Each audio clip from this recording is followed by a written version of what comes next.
Jeremiah chapter 51. I, the Lord, am sending a wind to destroy the people of Babylonia, and Babylon its capital. Foreign soldiers will come from every direction, and when the disaster is over, Babylonia will be empty and worthless. I will tell these soldiers, attack quickly before the Babylonians can string their bows or put on their armor. Kill their best soldiers and destroy their army. Their troops will fall wounded in the streets of Babylon. Everyone in Israel and Judah is guilty, but I, the Lord all-powerful, their holy God, have not abandoned them. Get out of Babylon, run for your lives. If you stay, you will be killed when I take revenge on the city and punish it for its sins. Babylon was my golden cup, filled with the wine of my anger. The nations of the world got drunk on this wine and went insane. But suddenly Babylon will fall and be destroyed. I, the Lord, told the foreigners who lived there, weep for the city. Get medicine for its wounds. Maybe they will heal. The foreigners answered, We have already tried to treat Babylon's wounds, but they would not heal. Come on, let's all go home to our own countries. Nothing is left in Babylonia. Everything is destroyed. The people of Israel said, Tell everyone in Zion, the Lord has taken revenge for what Babylon did to us. I, the Lord, want Babylon destroyed because its army destroyed my temple. So you kings of Media, sharpen your arrows and pick up your shields. Raise the signal flag and attack the city walls. Post more guards. Have soldiers watch the city and set up ambushes. I have made plans to destroy Babylon, and nothing will stop me. People of Babylon, you live along the Euphrates River and are surrounded by canals. You are rich, but now the time has come for you to die. I, the Lord all-powerful, swear by my own life that enemy soldiers will fill your streets like a swarm of locusts. They will shout and celebrate their victory.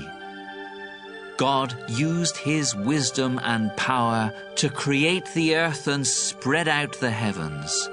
The waters in the heavens roar at his command. He makes clouds appear. He sends the wind from his storehouse and makes lightning flash in the rain. People who make idols are stupid. They will be disappointed because their false gods cannot breathe. Idols are merely a joke, and when the time is right, they will be destroyed. But the Lord, Israel's God, is all-powerful. He created everything, and he chose Israel to be his very own.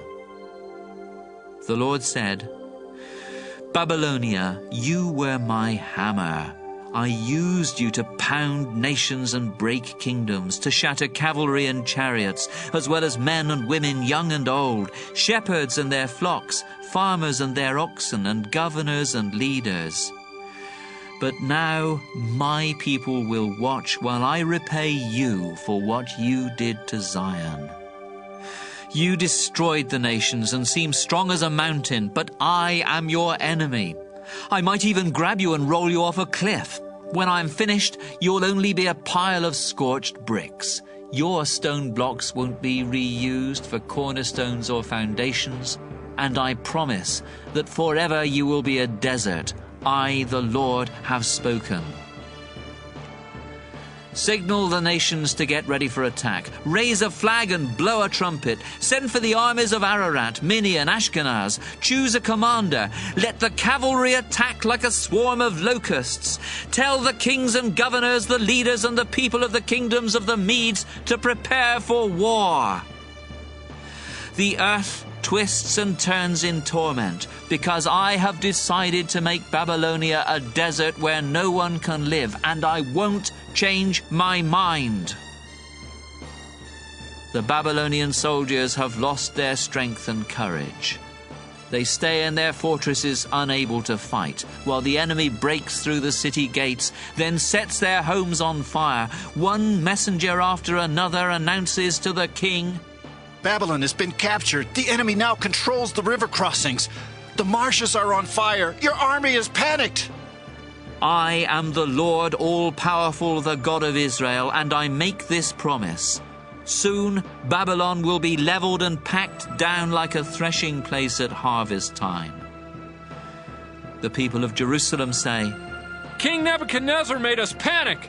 That monster stuffed himself with us and our treasures, leaving us empty. He gobbled down what he wanted and spit out the rest. The people of Babylonia harmed some of us and killed others. Now, Lord, make them pay.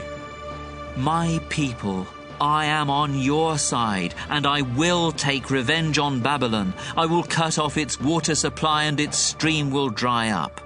Babylon will be a pile of rubble where only jackals live. People will laugh, but they will be afraid to walk among the ruins.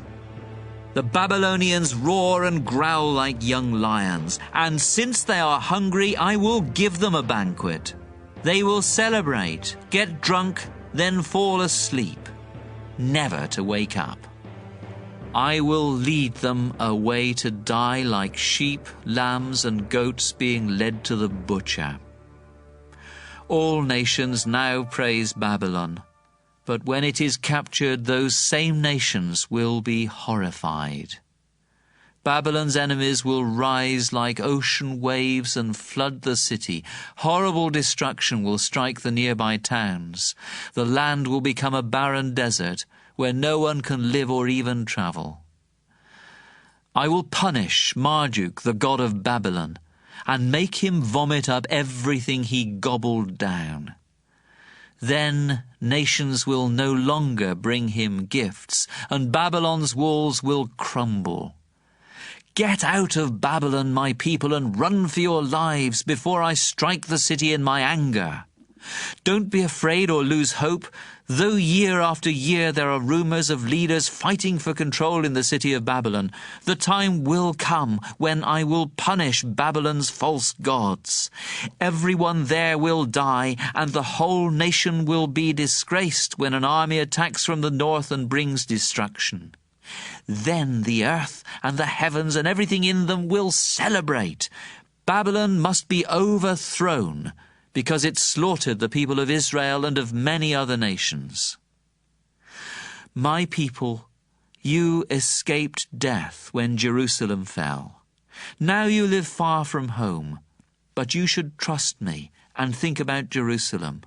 Leave Babylon, don't stay. You feel ashamed and disgraced because foreigners have entered my sacred temple. Soon I will send a war to punish Babylon's idols and leave its wounded people moaning everywhere. Although Babylon's walls reach to the sky, the army I send will destroy that city. I, the Lord, have spoken. Listen to the cries for help coming from Babylon. Everywhere in the country the sounds of destruction can be heard. The shouts of the enemy like crashing ocean waves will drown out Babylon's cries as I level the city. An enemy will attack and destroy Babylon. Its soldiers will be captured and their weapons broken, because I am a God who takes revenge against nations for what they do. I, the Lord all-powerful, the true King, promise that the officials and advisers, the governors and leaders and the soldiers of Babylon will get drunk, fall asleep and never wake up. The thick walls of that city will be torn down and its huge gates burned. Everything that nation worked so hard to gain will go up in smoke. During Zedekiah's 4th year as king of Judah, he went to Babylon. And Baruch's brother Seraiah went along as the officer in charge of arranging for places to stay overnight. Before they left, I wrote on a scroll all the terrible things that would happen to Babylon.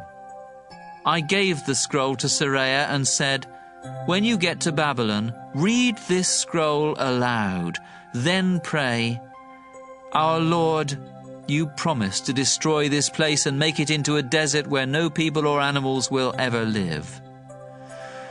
When you finish praying, tie the scroll to a rock and throw it into the Euphrates River, then say, "This is how Babylon will sink when the Lord destroys it. Everyone in the city will die, and it won't have the strength to rise again." Jeremiah's writing ends here.